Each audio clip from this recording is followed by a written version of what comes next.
முப்பிறவியில் நாம் என்னென்ன பிறப்பு எடுத்தோம் என்று நம்மளுக்கு தெரியாது. அதுபோலவே எத்தனை பாவ மூட்டைகளை சேர்த்து வைத்திருக்கிறோம் என்றும் நமக்கு தெரியாது.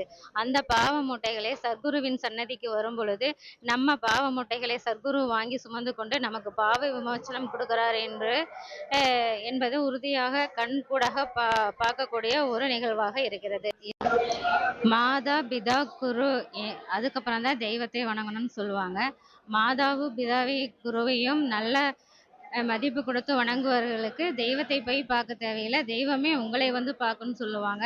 அதனால நம்மளை பெற்ற மாதா, பிதாவும் நமக்கு கல்வி அறிவு சொல்லிக் கொடுத்த ஆசிரியர்களுக்கும் சத்குருவின் பரிபூர்ணமான அருள் கிடைக்குமாறு கேட்டுக்கொண்டு, அடுத்ததாக நம்ம நாட்டின் எல்லையில் நம்ம நாட்டை காக்கக்கூடிய இராணுவ வீரர்கள் எல்லாமும் சத்குருவின் அருள் கிடைக்குமாறு கேட்டுக்கொண்டு, விவசாயம் நல்லா இருந்தால் தான் நம்ம எல்லாரும் பசி இல்லாமல் இருக்க முடியும். விவசாயம் செய்யக்கூடிய தொழிலாளர்களும் சத்குருவின் அருளை பெற்று நலமுடனும் வளமுடனும் வாழ வேண்டும் என்று சத்குருவின் பாதத்தில் வேண்டிக் கொண்டு, அதுபோலவே சமூக சேவை பல புரியும் சமூக சேவர்களும் ஆரோக்கியமுடனும் நீர்க்க ஆயுசுடனும் நல்லா இருக்க வேண்டும் என்று வேண்டிக் கொண்டு, இரவு பகல் பார்க்காம நமது நாட்டுக்காக உழைக்கக்கூடிய காவல்துறையில் பணிபுரியும் அனைவருக்கும் சத்குருவின் அருள் கிடைக்குமாறு கேட்டுக்கொண்டு, அதுபோலவே மருத்துவத்துறையில் இரவு பகல் பார்க்காமல் உழைக்கக்கூடிய மருத்துவருக்கும் செவிலியருக்கும் அவர்கள் குடும்பத்திற்கும்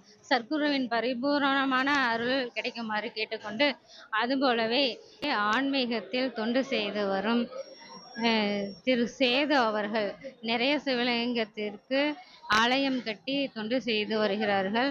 அவர்களும் அவர் குடும்பத்தினர்களும் சீரும் சிறப்புடன் நல்லபடியாக இருக்க வேண்டும் என்று, அவர்களைப் போலவே ஆன்மீகத்திற்கு தொண்டு செய்து வரும் அனைத்து பக்தர்கள் குடும்பமும் நல்லா இருக்க வேண்டும் என்று சத்குருவின் வேண்டிக் கொண்டு, அடுத்தபடியாக பஞ்சபூதங்களும் நல்லா இருக்க வேண்டும் என்று வேண்டுகிறோம். நிலம், நீர், நெருப்பு, காற்று ஆகிய பஞ்சபூதங்களும் இயற்கை சீற்றமின்றி சத்குருவின் அருளாலே மக்களுக்கு நல்லது செய்ய வேண்டும் என்று வேண்டிக் கொள்கிறோம். இதுபோலவே சினிமா துறையில் இருப்பவர்கள் எல்லாரும் சத்குருவின் அருள் பெற்று நலமாக இருக்க வேண்டும் என்று கேட்டுக்கொண்டு,